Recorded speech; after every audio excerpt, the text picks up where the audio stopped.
Seconds to find a seat. Take your time, hurry up. Or else.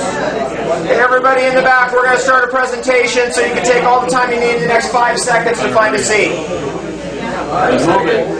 Shut up! You gotta move it. Take a seat. All right, well, I guess I'll get started. My name is David Wolf. I originally found out about Ormus in the summer of 1995. And a woman called me from Boulder, Colorado, and she wanted to get a set of tapes that I had out about raw food back then. So I've been a raw foodist for 15 years. Any raw foodists in the room? Yeah. All right. Well, I had this tape series out about raw food way back then even. And she said, hey, I've got this really amazing set of tapes that I want to send you. Can you send me your tapes and I'll send these to you? I'm always up for a good barter, so I said yes. So what arrived in the mail was a tape series of David Hudson. Very poor quality. Let me just turn this off. There we go. Thank you. Thought it was the Ormus. Yeah, everybody thought they were communicating with angels. It was actually just static on the radio and the microphone. All right, so anyway, I listened to these tapes, very poor quality. I had to listen to it 50 times probably just to kind of get what was going on. I've listened to those things 100 times each. Wow. And then when I finally met Barry, I got all the other ones. I got the Dallas, the Yelm lecture, the one where he spoke up at, what's her name, Jay-Z Knight's place, all that stuff. And went through this stuff methodically and intensely because I'm an engineer by trade, mechanical engineering, environmental engineering, and also have a degree in law, also have a degree in political science, and I'm one of those guys. I did like 9 years of upper education. It was all totally worthless. But anyway, that's something else. But I'm an engineer, and I'm always interested on what works, and I'm not necessarily too much interested in how it works, although we can theoretically kind of come to some constructs as to how these things are working. But I'm more interested in results than theory. Most of our civilization is all about theory, not results, and when somebody gets a result, they generally go, we got to take him out. Yeah. Right? It's that kind of world.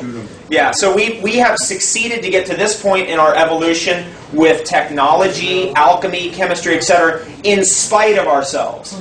That's a very important point because people are confused about that. They think, no, it's a transformation, everything's good there, and it's not. If there's no money behind something, it ain't going to go very far. But what's beautiful is we're dealing today with Stone Age technology. Or another way of saying that is folk technology. And that is always the best technology. Axiomatically, as a farmer, as an engineer, in every facet of everything I've ever done, I've always found that Stone Age technology trumps every modern technology in every way all the time.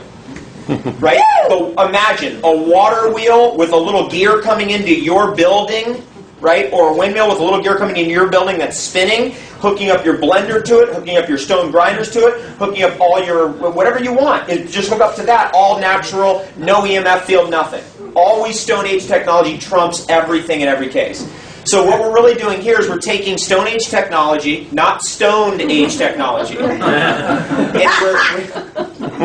we're advancing it appropriately. And I'm going to show you how I've been doing it, because the work that I've been doing in Ormus it began, and I'll take us through this tomorrow. It began in every experiment possible, the sodium burn method, containing the explosion.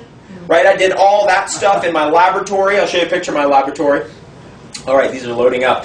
And is this the one you want? This is it. Hallelujah. This is looking good.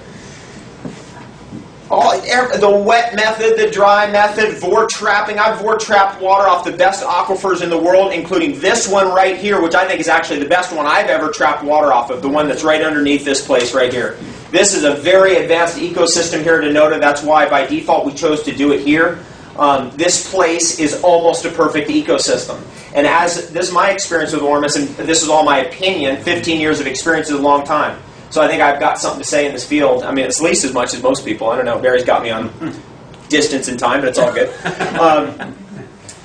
This aquifer right here, in this situation with the spring water here and everything, is just about as perfect as nature can deliver it on the ancient Appalachian Mountains, which is the oldest mountain range in the world, with layers and seams of coal and life forms and everything going back to the beginning of time.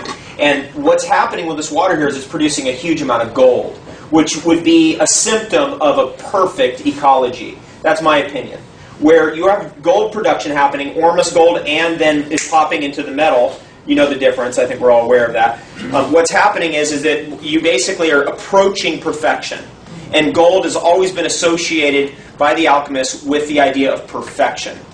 And that's right here, this water. People say, can you drink out of this creek of this water? You better believe it. You better drink out of that creek. Because it's time to get with the D program. Yes. It's time to get with the D program, which is like this water right here is the best water any of you have ever had in your life. Right there in that creek. 28 parts per million, I've measured it. In a creek. Could you go out there and drink that water? You bet. Are you going to get some organism, bacteria? No, you won't. And that's a big myth that we've been sold about tap water and all this nonsense. Tap water is destroyed water. It's been run through 90-degree angle pipes. The Ormus has totally ran from that situation. Most of the biggest contaminant in tap water is toilet paper residue. Right? Yes. Are we with it? Because while we're here together, we're getting with it. Which we're going to participate in what's going on here because this is the best place ever. It's very close to one of the best places I've ever been to in the whole world. And I am a spring hunter. You know, when you get online, you see people talking about spring water. The reason they're talking about spring water is because 12 years ago I did a fast in the desert with a dear friend, Steve Adler, who introduced me to Barry Carter, and I read Victor Schauberger, right? And then I got into hunting down springs and blew it out onto the internet. Now we've got findaspring.com, a free resource in your area to go get free water forever. Is that something we can get excited about? Yeah. Where you can go to places and trap the water right there at the source for free, get Vort-trapped water. All kinds of amazing things are available to us when we open our consciousness and get with the D program.